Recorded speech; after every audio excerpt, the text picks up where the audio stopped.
here in the northern Gaza Strip, people have come back today with the ceasefire holding to have a look at their homes, to see what is left here.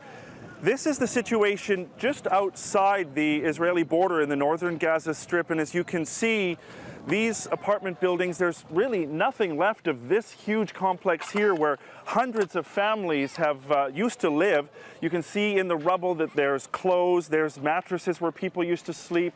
People inside this building now trying to take whatever belongings they can to wherever they're sheltering right now. I just spoke to a man here. He says his family, his wife with their 8 children are staying with relatives. Another family I talked to say that they're still in a United Nations school taking shelter there. That man said the Israelis were very vengeful for hitting this building, hitting it so hard. They say that there were no Hamas or other militants living here, but yet much of this complex was destroyed.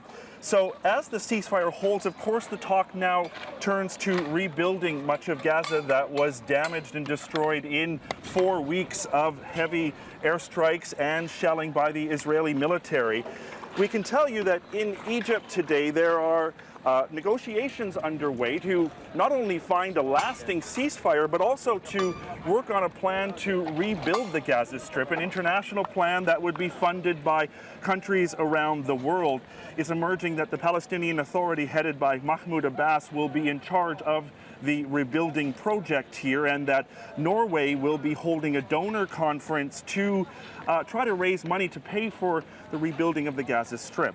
Another man I spoke to here said he wants to come back to his home here. Yes, it's damaged, but it's important that his family returns to his home.